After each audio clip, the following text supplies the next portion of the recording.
Kamusta, magandang umaga po sa ating lahat mga ka-farmers, mga ka-viewers. So umagang ito ay magpapadili ko tayo sa ating tanim na ampalaya ng fertilizer na tabayan natin ng Bioagronica. Okay, so share ko lang po sa inyo kung paano natin ito gagamitin ang Bioagronica Plus.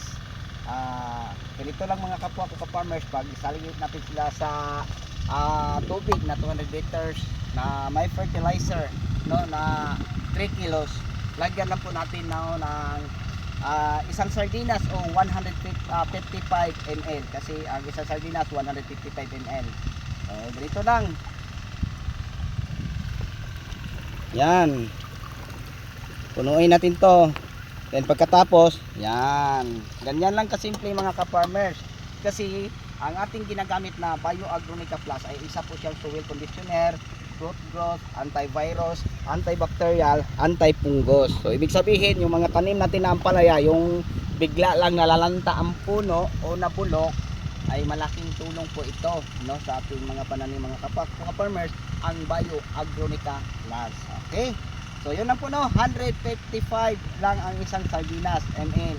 So kung meron kang isang litro, ay meron ka ng 7 sardinas mga ka-farmers, no?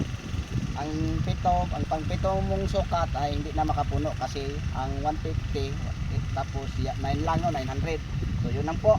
So meron kang 6 na sardinas pag na isang litro ka. So ibig sabihin 6 na gram. So marami ang madidiligan mo.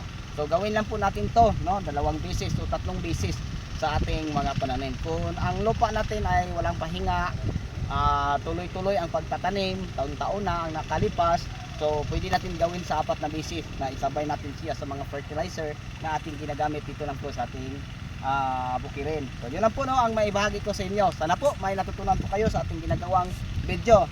Para sa kalaman po sa lahat at baguhan po sa mga produkto natin ginagamit, lalapitan ko to para makamira para makita nyo. Ayan po. Okay, tingnan natin na mga ka-farmers. Ito po, yan ang Bioagronica Plus. Okay, soil conditioner, root growth, antivirus, antibacterial, at saka antifungus. So yun po ang ating ginagamit ngayon. Hanggang sa uli, ako na po magpapaalam. Bye bye.